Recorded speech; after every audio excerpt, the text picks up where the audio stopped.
The Galactic Alliance War Council chamber was alive with noise, voices clashing in a dozen languages, alien generals pounding the table with clawed hands or metallic appendages, holographic battle maps flickering in the center of the round room. Every species represented from feathered Avory tacticians to the stone-skinned Dreth warlords, all speaking over one another in a storm of pride and desperation. But one figure sat in silence. Captain Elias Ward, the only human in the chamber, sat back in his seat, his hands resting on the polished metal of the table, his eyes locked on the enormous holographic display. Lines of ships shifted and swirled in complex patterns above the council table. Glowing red shapes representing the enemy warships, green shapes representing the Alliance fleets, and all of it looked hopeless. The red outweighed the green at least 5-1, and the red ships seemed larger and more heavily armed. For hours the aliens had argued over how to break the enemy blockade. The plan was always the same: rush forward, trade fire, lose ships, retreat, and try again. The same losses, the same stalemates, no change. Only more dead crews, more destroyed fleets, and more despair. Elias did not speak. He listened, he watched, he measured every detail. He was new to the Alliance War Council. Earth had only been a part of the Galactic Alliance for 50 years, and humans were not yet trusted to lead military strategy, especially not against an enemy as old and dangerous as the Cadet, a species that had ruled the Outer Rim for centuries, undefeated in direct combat. Still, Elias stared at the holographic map with the focus of a man who saw something no one else could see. His sharp brown eyes scanned the movement of each red icon, again and again. He watched the playback of past battles, the way the Cadet ships rotated, how their weapons fired in coordinated arcs, how their shields flared and recovered, all of it playing in front of him like a puzzle waiting to be solved. The aliens shouted at each other about resources and losses, about political agreements and pride. No one noticed that Elias leaned forward slightly, his gaze narrowing as his attention fixed on a faint blinking light on the right side of the projection. The light was small and pale blue, almost hidden in the mass of red icons. It appeared for just a moment, then vanished, then appeared again 30 seconds later. Elias tilted his head, his mind racing. He rewound the footage and played it again, this time counting in his head. 1, 2, 3, all the way to 30. There it was again. The light blinked on and off, as if part of a system the aliens had ignored. His fingers tapped the edge of the table. His pulse quickened. He recognized this kind of pattern, not from alien wars, but from something much older, something human. He leaned back, thinking, connecting the dots in his mind. The light was a signal of movement, a subtle shift in the fleet that repeated with perfect timing. No one else seemed to notice. The alien generals were still busy insulting each other's intelligence. 2 Dreth commanders were now standing, their stone fists clenched, ready to fight each other instead of the real enemy. A feathered Avory tactician was shaking her head in disgust, muttering about fools and wasted time. Then Elias stood up. It was not loud. It was not sudden. Yet somehow the room fell silent. One by one the alien voices faded. The sound of claws tapping, tails twitching, wings shifting stopped, and the only sound left was the soft hum of the holographic projectors. Dozens of eyes, glowing, blinking, or shifting color, turned toward the lone human standing at the table's edge. Elias looked at the display again, then at the faces of the council members. His voice was calm but carried through the chamber without effort. He told them there was something in the enemy formation they had all missed, something small but important. His words made the Avory tactician lean forward, and the Dreth paused their almost fight, curiosity replacing rage. He pointed to the faint blinking light on the projection, enlarging it with a flick of his hand over the table's control panel. Now the light was the size of a coin, easier to see but still meaningless to most of them. Murmurs rose as they asked what it was. Some dismissed it as interference, a glitch, or unimportant background data. Elias shook his head slowly, telling them he had studied every second of the enemy fleet's movement from the last 6 recorded battles. The light always appeared in the same sequence, always in the same place relative to the nearest warship, and always just before the ship rotated its main cannons away from its forward arc, leaving a very narrow window when it could not fire in a specific direction. The room was quiet again, the alien generals glancing at one another, some skeptical, some intrigued, all waiting for him to continue. His eyes swept across the chamber, pausing on each of them, his voice dropping slightly as he told them this was not random. It was not drift. It was not a glitch. It was a flaw. A flaw in the most feared warships in the galaxy. A flaw no one else had seen. He let the silence stretch for a heartbeat longer, the kind of pause that made every listener lean forward just slightly. Then he said, almost like a challenge, that they were not going to like where it was. And the chamber seemed to hold its breath. The silence in the War Council chamber felt heavier than the air before a storm. Alien generals leaned forward in their seats, claws curled over the table edge, luminous eyes narrowing, tails coiling or wings twitching in anticipation. The only sound was the soft hum of the holographic map, its red and green shapes glowing in the dim blue light. Captain Elias Ward stood straight, his hands clasped loosely behind his back, but his gaze was locked on the faint pale blue light pulsing in the projection, the one detail no one else had seen, the one thing that had silenced a room full of the most stubborn minds in the galaxy. He told them the light was not a glitch, not a trick of the display, not meaningless background interference. He said it was a signal, one that revealed the enemy's flaw. His voice was calm yet sharp, like a blade that had just been drawn from its sheath. The Avori tactician tilted her head, feathers rustling softly, her black eyes unblinking as she asked what kind of signal could possibly matter in a battle against the Cadet warships. The Dreth commander beside her rumbled low in his stone-lined chest, dismissing the human with a shake of his head, saying no weakness could matter against ships that carried weapons strong enough to split moons. Elias did not argue. He simply reached forward and dragged his hand across the holographic map. The image shifted, zooming out, replaying the last battle in slow motion. Every movement of the red enemy icons tracked in a glowing trail of light. He told them to watch closely, pointing to the ships in the outer ring of the formation, the ones the aliens had called skirmishers. He asked them to ignore the fire exchanges, to focus on the rotation patterns instead. The council chamber grew even, quieter, claws frozen mid-tap, feathers stilled, stone fingers tightening on the armrests of chairs, eyes locked on the projection. The replay showed the enemy ships moving in what seemed like perfect synchronization, but Elias increased the playback speed, then slowed it again at specific intervals. The pale blue light appeared, blinked off, appeared again, every 47 seconds without fail. The Avori tactician frowned and muttered that it was strange, but not significant. The Dreth commander said it could be a power calibration cycle, a harmless rhythm that had no effect on battle. Others agreed, until Elias overlaid the Alliance fleet's firing positions and the enemy's return fire. Then it became clear that each time the pale light appeared, the nearest warship shifted its main cannons away from its forward arc. Elias spoke with quiet certainty, saying that for those 3 or 4 seconds the ship's forward weapons were completely out of position, its targeting arrays unable to adjust instantly, leaving a narrow but exploitable blind zone. The alien stirred, disbelief mixing with curiosity. The Avori asked if he was suggesting they charge straight at that blind zone.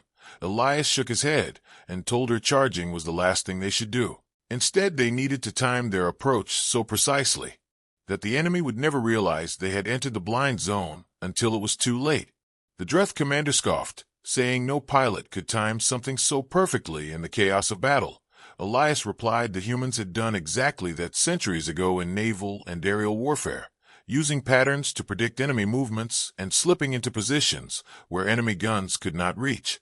He told them about ancient Earth submarines that would circle their prey, waiting for sonar sweeps to pass before moving, sliding into the gaps between detection cycles, invisible until they struck. The room shifted as doubt began to turn into interest. Claws eased, wings folded, stone fingers released their grip on armrests. The holographic map now displayed a simulation, Elias inputting commands quickly. The red enemy icons moved as before, but this time small blue indicators represented stealth ships moving toward the formation. Each time the pale blue light pulsed, the stealth ships darted closer, hidden by the timing, until they reached the very center of the formation without being fired upon. Then they unleashed a barrage that crippled the core warship. The simulation ended, the enemy formation collapsing in a spiral of red icons flickering out. The council murmured in low voices. The Avori admitted the timing was flawless in the simulation, but reality would be far less forgiving. Elias agreed, saying the risk was enormous. The slightest miscalculation would mean destruction, but the reward was the first real chance at breaking the Corti advantage. An older alien, a gray-scaled Treth strategist who had been silent until now, leaned forward and asked Elias how he had spotted this in the first place. The human explained that he had been trained to see patterns where others saw chaos. The human eyes and minds often noticed small irregularities, details others ignored. He spoke about growing up studying both ancient and modern tactics, about learning to watch not what the enemy wanted him to see, but what they tried to hide. The Treth strategist studied him for a long moment, then nodded slowly, as if recognizing the truth in his words. Elias then revealed something else, something that made the chamber's temperature seem to drop. He said the flaw was not just in the skirmisher ships. It existed in every single Corti warship, from the smallest escort to the massive dreadnoughts. The same rhythmic blind zone, the same predictable rotation, all timed with machine-like precision, all vulnerable in the exact same way. The room reacted instantly, voices rising in disbelief and shock, some demanding proof, others already thinking of how to exploit it. He let them speak for a moment before cutting the noise with a raised hand. He told them there was proof in every battle record, that they could review the data themselves, but the truth would not change. The flaw was real, and it could be the key to turning the war. The Alvori tactician asked the question everyone else was thinking. If this flaw had been there all along, why had no one in the Alliance seen it before? Elias looked around the room and answered plainly. Because the Corti knew the Alliance relied on overwhelming firepower and large fleet movements, not on precision strikes. Because they knew the Alliance's older ships and slower command networks could not take advantage of the flaw, even if it were spotted. So they never bothered to hide it. They believed no one would dare to fly so close, to gamble so much on timing alone. Elias stepped back from the table, his shadow stretching across the polished metal. He told them that humans had survived not because they were stronger, but because they had learned to think differently, to see the hidden road when the obvious path was blocked, to take risks no one else dared to take. The room was silent again, the weight of his words settling over them like a shroud. Then he said the thing that made some of them glance nervously at one another.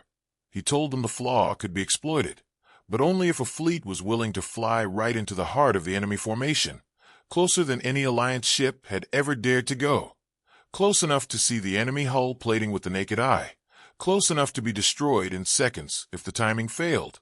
The Alvori's feathers ruffled in unease. The Dreth commander grunted and crossed his arms. The Treth strategists' eyes narrowed thoughtfully. Elias did not flinch under their stares. He told them he was not asking them to believe in luck, only in skill, in discipline, and in the ability to see the moment when the door opened for just a heartbeat, and then strike without hesitation. He let the words hang in the air, then leaned slightly forward and said in a voice that carried to every corner of the chamber that if they truly wanted to end this war, they would have to trust the one species that the Corti had underestimated from the very beginning. And as his words faded, the chamber seemed to breathe again, but the air felt different now, charged with the sharp edge of possibility. And somewhere deep in the hearts of the alien generals, a new thought began to take root. That maybe, just maybe, the human was right. The War Council chamber did not erupt in cheers after Elias Ward finished speaking. Instead, the air thickened with tension. Some alien generals sat back with arms folded. Others leaned forward like predators assessing prey. The silence lasted only a moment before the first voice cut through, deep and heavy like distant thunder. It was General Korath of the Dreth, his stone-plated shoulders rising as he spoke, his tone sharp and filled with disdain. He called the human's theory bold but reckless, saying that no living pilot could navigate inside a Corti formation without being torn apart. His claws tapped the table in slow, deliberate rhythm, as if punctuating each word with a warning. Across from him, the Alvori tactician fluttered her wings once, the motion crisp and precise. She spoke in a voice like wind through thin reeds, saying that while the simulation was intriguing, it was built on perfect conditions, and no real battle was ever perfect. She reminded the council that the Corti were masters of adaptation, and that once they realized their pattern had been discovered they would change it, perhaps even use it as bait to lure Alliance ships into a trap. Her black eyes flicked toward Elias with the cold detachment of a surgeon examining a strange specimen. Another voice joined, rasping and metallic, belonging to Admiral Zareen of the Vark Collective. Her species was a hive-minded network, and her perspective was always calculated. She argued that the Alliance had fought for centuries without finding such a weakness, and the idea that a human who had been in space for less than a century could see something all others had missed was highly improbable. Her segmented limbs folded inward as she leaned back, her expression unreadable, but her words dripping with disbelief. Elias did not interrupt. He let their doubts flow like water over stone, standing with his hands loosely clasped behind his back, his eyes steady and calm. He knew the skepticism was not personal. It was the weight of centuries of war pressing against the mind of the Council. The belief that the Chordati were an unstoppable force had been carved into them like a law of nature, and breaking that belief would be harder than breaking the enemy fleet itself. When he finally spoke, his voice was even and measured. He reminded them that no fortress was perfect, that history was filled with enemies who seemed invincible until someone found the one weakness they could not protect. He spoke of ancient sieges on Earth, where entire armies starved outside city walls for months until a single hidden gate was found, of battles where faster, smaller ships outmaneuvered larger ones by striking where the enemy could not defend. He told them the Chordathi's flaw was not an accident, but the result of their overconfidence. They had never needed to hide it, because no one had dared to approach it.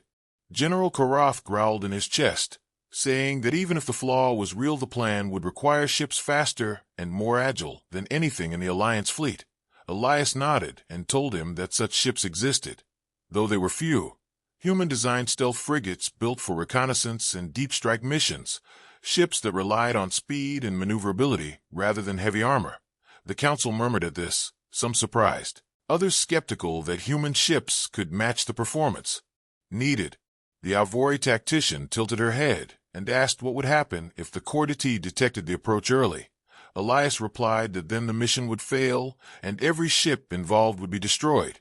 There was no middle ground, no partial victory. It was all or nothing. The blunt honesty in his answer drew a few narrowed eyes and mutters of disapproval. Yet it also drew a quiet glance of respect from the Treth strategist, who valued truth over reassurance. Admiral Zareen leaned forward, her voice low and deliberate, asking why the human was so willing to risk lives on a plan that could end in total loss. Elias met her gaze and told her that because the war was already costing countless lives with no progress, continuing to fight the same way meant certain defeat, and if there was even a small chance to change that, it was worth the risk. His words hung in the air like a blade suspended by a single thread. The Council debated fiercely, voices overlapping, claws rapping, wings rustling, the holographic projection flickering as simulations were pulled up and dismissed. Some argued that the flaw could be exploited in smaller skirmishes first to test its validity. Others said that hesitation would allow the Chordati to adapt and erase the weakness before it could be used. A few even accused Elias of planting false hope to raise human status within the Alliance, though those accusations died quickly. Under the cold stare of the Treth strategist, Elias watched them, letting the tide of the argument rise and fall. Then he moved forward and called for the display to show battle footage again, this time from a completely different system, a skirmish months earlier where the Alliance had barely escaped destruction. He zoomed in, slowed the playback, and there it was again, the same pale blue pulse, the same rotation, the same blind zone. He switched to another battle, different ships, different terrain, same flaw. Again and again, the pattern unbroken. The murmurs grew quieter as proof replaced speculation. Still, General Korath crossed his arms and asked why the Chordati had not been defeated long ago if the flaw was so obvious in hindsight. Elias replied that patterns are only visible to those who know where to look, and the Chordati relied on overwhelming strength to make sure no one had the time or calm to see the hidden rhythm.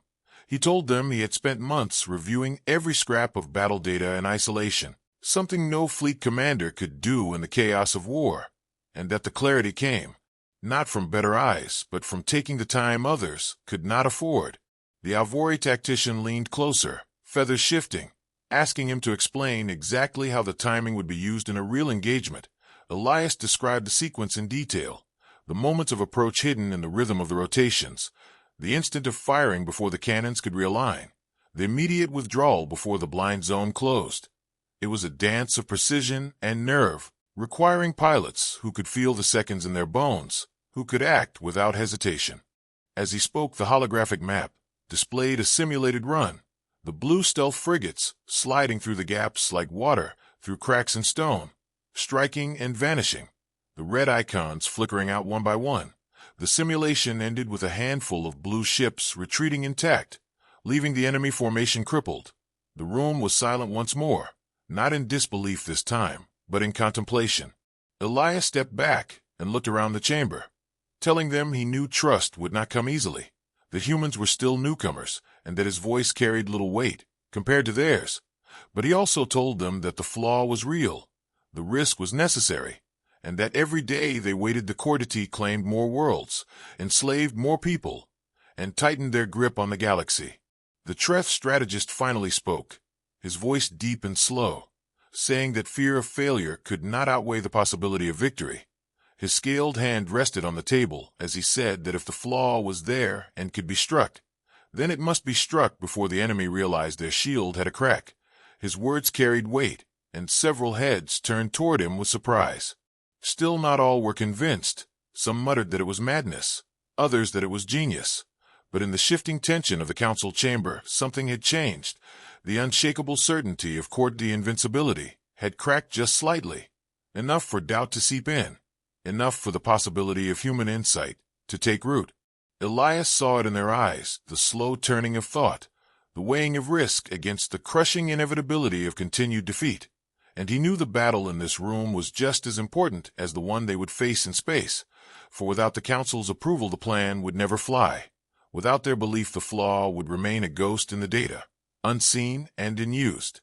And as the murmurs rose again, arguments sparking like static in the air, Elias stood silent, waiting for the moment when the tide of doubt would shift toward action, knowing that when it did, the fate of the war would change forever. The War Council chamber was still alive with murmurs when Elias Ward raised a hand toward the central holographic table.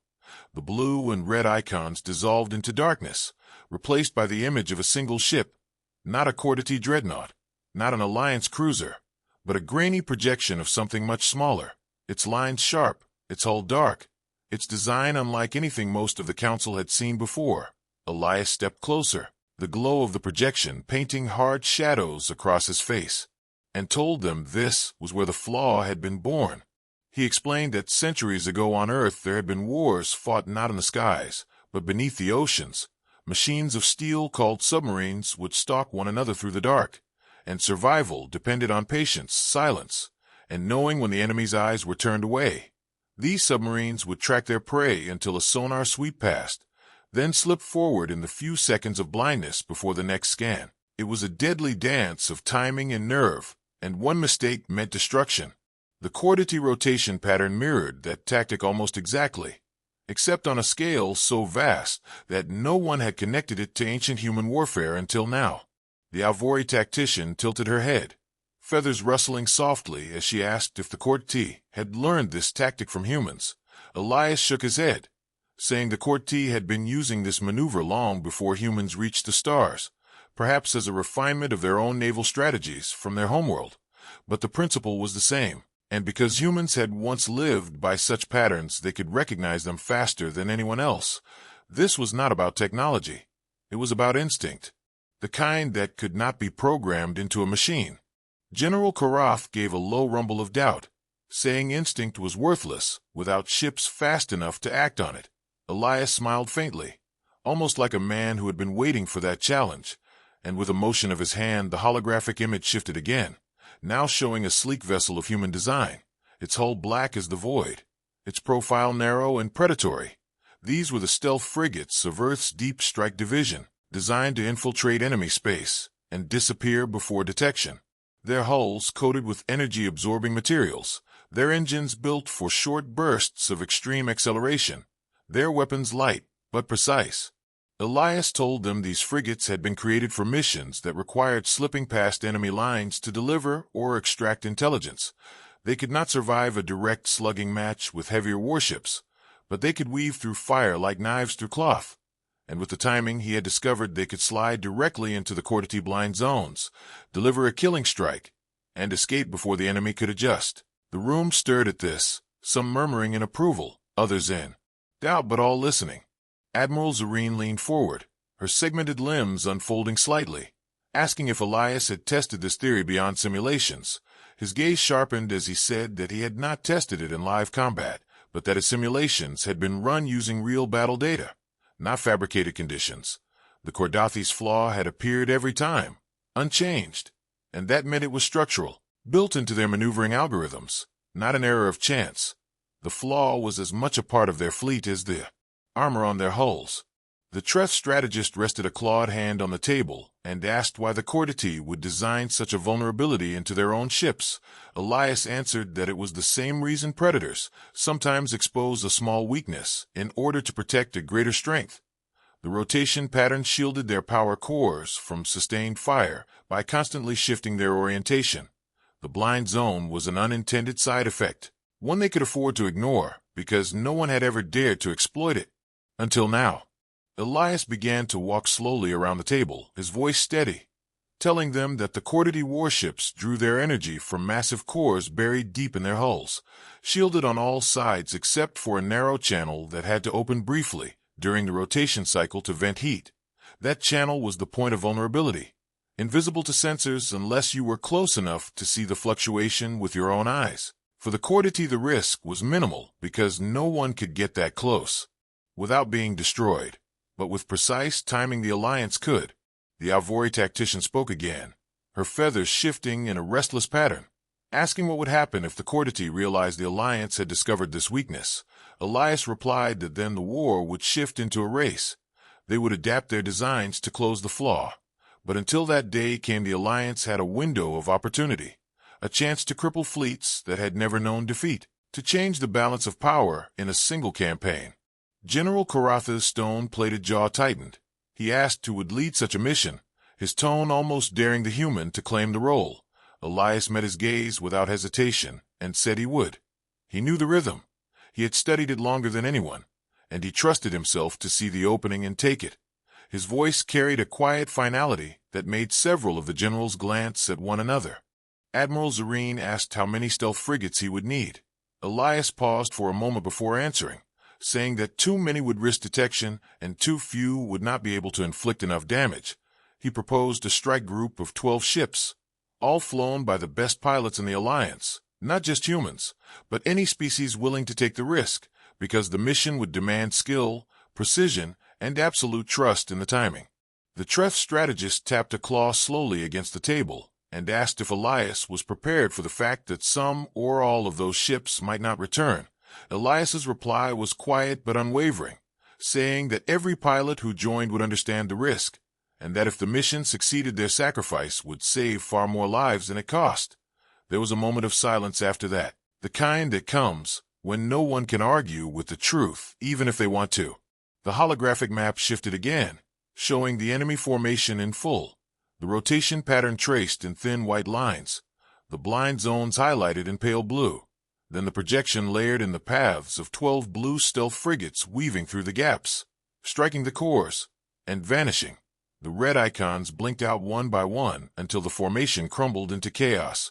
The visual was simple yet devastating, the possibility of victory hanging in the air like a spark waiting to catch flame. Elias looked around the room, meeting the eyes of each council member in turn, and told them that this was their chance, perhaps their only one, to break the Cordathi's hold on the galaxy. He spoke of worlds freed from occupation, of fleets that could finally go on the offensive, of a war that could end sooner than anyone believed. His voice did not rise in volume but in weight, pressing into the minds of those who listened, leaving no space for the comfort of doubt. The Alvori tactician's gaze lingered on the simulation. The Dreth commander's hands tightened into fists. Admiral Zareen's head tilted slightly, as if weighing countless variables. The Treth strategist's eyes narrowed in thought. The chamber was still filled with uncertainty, but now it was an uncertainty balanced on the edge of decision rather than dismissal. Elias let the silence stretch, knowing that sometimes the space between words spoke louder than the words themselves. Then he said quietly that if they approved the mission, he would begin selecting pilots at once, and that within one rotation of their homeworld they could launch the first strike. The council members exchanged glances, their expressions a mix of fear, intrigue, and something else Elias recognized, the faint but growing hunger for a chance at true victory. And in that moment, as the pale blue light of the simulation flickered across their faces, the fate of the war began to shift, not yet decided, but tilting, ever so slightly, toward the side willing to take the greatest risk. The briefing room was dim with a faint red glow from the lights above, and the shadows of the long table stretched across the metal floor, making the place feel like a war bunker deep inside the heart of the command ship. And Captain Elias Ward stood at the head of the table, his face calm, but his voice carrying the weight of the mission that could decide the fate of the entire alliance, and every alien officer present could feel that weight pressing on their chests. He spoke slowly and clearly, making sure that every word sank in because there was no room for mistakes and no room for confusion, and his first words sent a ripple through the room as he said that the only way to win was to fly directly into the enemy formation, so close that they could almost touch the hulls of the alien warships that had been terrorizing the galaxy for years, and this caused several of the alien commanders to shift uneasily in their seats as their species were used to fighting from a distance with shields and heavy armor, not charging into the jaws of death itself. Ward began to explain how the blind zone in the enemy's firing arcs appeared only for a few seconds every minute, and that window was their only chance to strike at the core that powered the warships, and to do that they would need speed, precision, and courage, because once inside there would be no turning back, and no chance to call for help, and the silence in the room was thick enough to feel like a physical thing pressing against the ears of everyone present. He moved to the center of the table and activated the holo display, and a three-dimensional model of the enemy formation appeared floating in the air, glowing with shifting lines of red and blue and green, as Ward pointed out the gaps and the rotating blind zones. The alien commanders leaned forward, their eyes wide, as they realized how dangerously close the strike team would have to get to slip into that safe passage.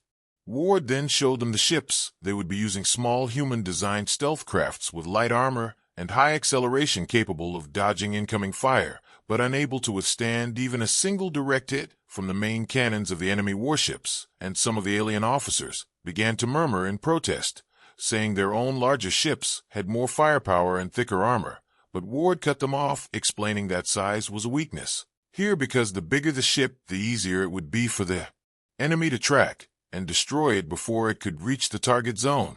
He described how the strike team would consist of mixed-species crews trained to operate human controls with human tactics, and each ship would be piloted by a human captain because no one else had the instinct to push the ship to its limits and thread it through the smallest openings at the fastest possible speed. And while some aliens bristled at the idea of humans taking command, Ward reminded them that this was not about pride but survival, and that every life in the galaxy depended on success.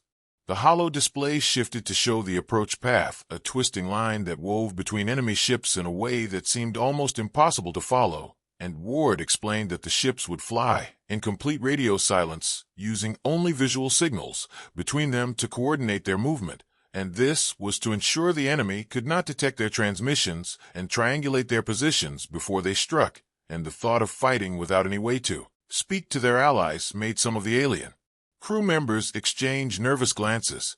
Ward continued with the details of the timing, saying that if they were even 1 second too slow, the blind zone would close, and they would be caught in the crossfire of the enemy's weapons, and the entire strike would fail, and they would not get another chance, because the enemy would change their formation the moment they realized their weakness had been discovered, and the strike team would be destroyed before they could escape. And this truth made the air in the room feel colder. He then moved to the psychological part of the plan, telling them that fear would be their greatest enemy in those moments when the massive enemy hulls filled the cockpit view, and the sound of the ship's hull vibrating under the stress of high-speed maneuvers would make every instinct scream to pull away. But they would need to push forward no matter how much their hands trembled, because hesitation would mean death, and the fate of entire worlds rested on their courage. Ward assigned each role carefully, naming the pilots, gunners, engineers, and navigators who would make up the strike teams, and making sure every alien understood their place in the mission, and he even paused to explain small human tricks for steadying nerves in combat, like controlling breathing and focusing the mind on the next move, instead of the fear of what could happen if they failed. And though many of the alien officers had fought in dozens of battles, they listened closely, because there was something different in the way humans face danger, something they had learned in countless wars back on Earth.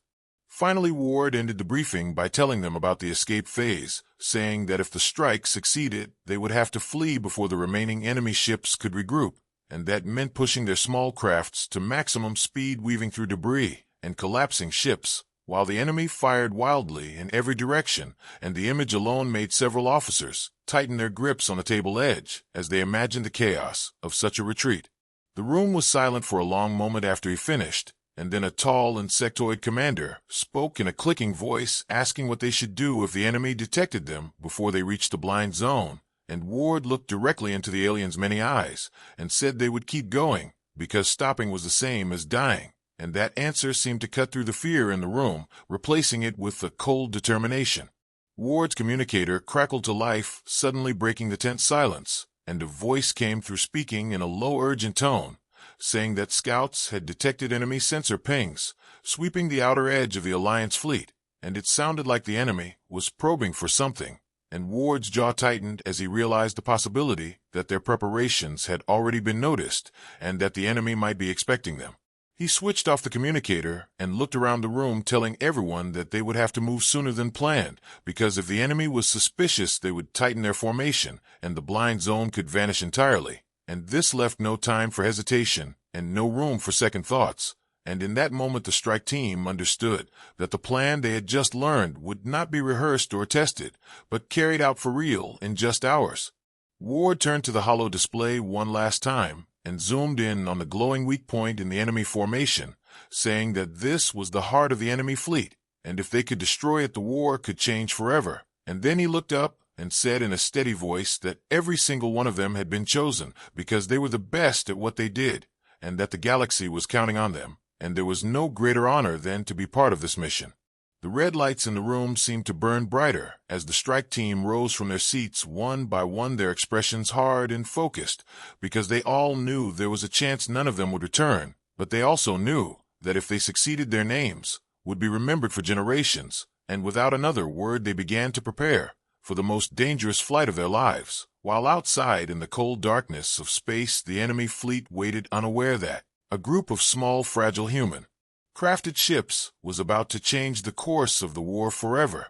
The human ship floated in the endless dark of space like a shadow gliding through a dream, and Captain Ward sat in the pilot's seat, with his eyes locked on the glowing enemy formation. Far ahead, the rest of the mixed crew moved with slow, careful motions. Inside the dim red lights of the cabin, the only sounds were the quiet hum of the engines and the faint hiss of air systems. The mission was now on the point of no return, and every soul on board knew it. One wrong move could turn them into drifting debris. Ward had flown countless times in battles, but this was different. This was not a fight for glory or territory. This was a knife slipping between armor plates, a silent strike against a giant that believed itself invincible. He could feel the tension of the alien officers behind him. They were used to open warfare, where size and power decided the winner, not this delicate weaving between death and survival. Their eyes were on him, not with trust, but with a heavy mix of fear and doubt. Yet they followed, because no one else dared to take the lead. Outside, the view was almost unreal. The enemy warships stretched across the black void in perfect lines, each vessel a mountain of steel, and their weapon ports glowed with blue light, ready to unleash destruction at a thought the human mind might break, just looking at them. But Ward's mind saw something else. He saw the rhythm he had studied for days. He saw the flicker of blind zones opening for moments like shutters in a storm, and he knew those were there, way in. The fleet moved without words, all channels silent except for the coded pulses of light between ships. No voice would cross the comms. Now no sound would betray them to enemy ears. Every pilot in the strike team kept their breathing slow and deep, counting down the moments to the first window. Ward watched the readings on his display, waiting for the rotation pattern to align. He felt his hands tighten on the controls. The time was near. Behind him, one of the alien crew members, a tall insectoid officer, clicked his mandibles nervously and leaned closer to whisper that the blind zone would appear in less than 20 seconds. Ward gave no reply. He kept his gaze locked ahead, counting in his mind 17, 16, 15. He felt the small ship, drifting in sync with the others, like dancers moving in darkness. 11, 10, 9. His eyes narrowed, and he nudged the thrusters with the smallest touch, the nose of the ship tilting toward the exact angle they would need. The enemy ships were so close now that the surface details were visible, great towers rising from their hulls, strange glowing symbols etched into their armor, and swarms of drones moving like insects across the plating. The sight made even the seasoned alien warriors shift uneasily in their seats, but Ward kept his voice calm in his mind. He repeated the plan over and over: slip through the blind zone, glide to the core, strike in perfect unison, and get out before the storm swallowed them whole. The blind zone began to open, a narrow slice of space where the enemy sensors turned away for a handful of seconds. Ward's heart pounded as he tapped the signal to the fleet. The ships broke from their slow drift and surged forward in perfect formation, engines whispering against the black. They slid into the gap like ghosts, vanishing through a crack in a wall, and suddenly they were inside the enemy formation. No alarms, yet no weapon fire. The giant vessels loomed all around like silent skyscrapers, blocking out the stars. The humans and aliens inside the strike ships stared in awe and fear, their hands steady on the controls. Every second now felt stretched and heavy. The path ahead twisted between the hulls, and any wrong move would bring them into the path of a weapon array. Ward guided them through with small precise motions, weaving between shadows and light, his instincts tuned to the strange rhythm of the enemy rotation. Halfway through the approach, the first danger appeared. One of the enemy drones drifted into their path, its metallic eyes glowing red. Ward knew if it scanned them, the entire fleet would be doomed. He rolled the ship slowly, letting its dark underside blend with the enemy hull. The drone passed close enough for its shadow to brush across the cockpit, and then it moved on. Without alarm, the crew let out slow breaths, but no one spoke, not yet. The deeper they went, the hotter the air felt inside the cabin. Tension made the atmosphere heavy. The crew's eyes darted from their displays to the massive enemy vessels, passing like mountains outside the small viewing ports. Ward's thoughts stayed sharp on the target ahead, the enemy flagship. With its vulnerable power core, he knew the timing of the rotation would give them one chance, and only one. Then a faint tremor passed through the ship. The sensors picked up a spike in enemy energy readings. They were charging weapons somewhere nearby. Ward cursed silently in his mind and pushed the throttle forward. The stealth engines hummed a little louder, but still not enough to trigger detection.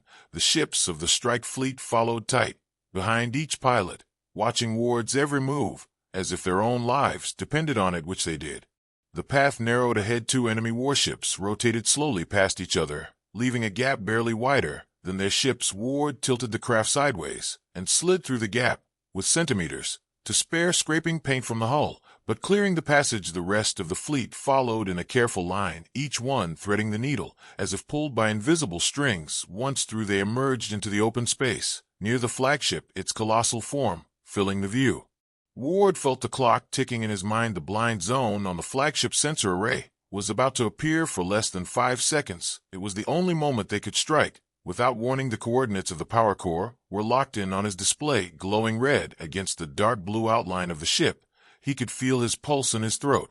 The coded light signal flashed from his console to the fleet weapons armed. In total silence, every pilot ready. Ward kept his hands on the controls. The moment stretched into forever. Then the sensor blind zone began to open. The great ship, rotating just enough to leave its heart exposed. The crew held their breath, waiting for his order. Ward's voice was low and firm as he gave the single word they had all been waiting for now. The moment the word left Ward's mouth, the fleet unleashed its strike. In perfect silence, energy lances tore through the darkness like spears of pure light, aimed straight at the exposed heart of the flagship. The beams converged with unerring accuracy, striking the vulnerable junctions where the armor thinned to protect the inner power lines. The hull rippled with violent light as the shields buckled under the sudden precision of the human-guided attack. The shockwave spread across the surface of the vessel like cracks racing through glass. Inside the human ship, the crew held fast against the sudden jolt. Of vibration in the deck told them the strike had hit exactly where it was meant to. Ward kept his eyes locked on the readings. The enemy core was destabilizing faster than anticipated. A surge in the energy lines indicated a chain reaction was beginning. The enemy would realize what had happened in seconds, and their entire formation would turn from silent guardians to a wall of fire. The window to escape was now shrinking to a thread. Ward did not hesitate. He twisted the ship into a dive, skimming along the curve of the flagship's hull, using its mass to block the first wave of scanning beams that flared awake. The fleet followed tight in formation, their dark hulls melting into the shadows as alarms began to scream through the enemy comms. Though no sound reached the humans, only the sudden frantic movement of the alien warships told them the attack had been detected. A blinding flash erupted from the side of the flagship as one of the power conduits exploded, sending molten debris into the void. The shockwave rippled through nearby vessels, knocking drones from their paths and forcing other ships to shift course. The human fleet, used to chaos, like a shield slipping between the sudden turbulence of moving giants. Every meter they gained now was life or death. The enemy guns were powering up faster than Ward had seen in any battle before. The alien crews driven by rage and shock at being wounded in their own heart. Ward's hands moved over the controls like a man playing an ancient instrument, guiding the ship through debris fields and between rotating towers of steel. Every second the flagship's internal destruction grew worse. Sections of its hull peeled away in clouds of fragments. The blue light from its core flickered and pulsed like a dying star. And then came the first roar of counterfire. A line of plasma carved through space, just meters behind the tail of the last strike ship. The heat shimmered in the darkness like a ghost trying to pull them back. The enemy ships now moved like a closing fist, their massive forms turning inward to trap the human fleet. Ward knew the only path out was the same route they had come, but it was already narrowing as the warships shifted position. He pushed the engines to their silent limit, feeling the hull tremble. The navigation display lit up with warning arcs of weapon fire, passing dangerously close. The alien crew members aboard could only watch in stunned silence, realizing that no one in their own fleets had ever escaped such a position. Yet the humans pressed forward with the calm precision of hunters who had planned this moment for days. Another explosion tore through the flagship's midsection. The shockwave rolled across the battlefield, knocking one of the enemy escorts into the side of another. Both ships scraped in a burst of sparks, giving Ward the opening he needed. He angled the fleet toward the widening gap. The ships slipped through one after another, engines flaring with short, controlled bursts to dodge fragments and stray fire, all the while the flagship behind them began to glow brighter and brighter, its core reaching the point of collapse. Ward's mind counted down without looking at the clock. 30 seconds before the core went critical. 25. The debris grew thicker. The readings from the flagship's sensors, now chaotic signals overlapping as their systems failed. The enemy fire became wild, lashing out in desperation rather than precision. 20. The human fleet reached the narrow corridor between two massive destroyers. The pilots kept perfect alignment, trusting Ward's hand to lead them through. 15. A spray of molten metal passed across their path from another explosion, forcing Ward to roll the ship hard to avoid the deadly cloud. 10 seconds now. The glow behind them was turning white, the kind of light that meant death for anything caught in its reach. Ward's voice cut through the tense silence, telling the fleet to punch engines to maximum and hold course. Every ship roared forward, thrusters burning hard against the dark. The gap ahead widened as the destroyers turned to shield themselves from the coming blast, giving the humans the final lane they needed. 5 seconds. The first wave of the explosion began to spread in a sphere of blinding energy. Ward guided them into the outer shadow of an asteroid field, using its dense rock to block the deadly radiation. The fleet dove deep into the maze of stone and ice engines, cutting to low power. The blast from the flagship reached the field a heartbeat later, washing the asteroids in brilliant light.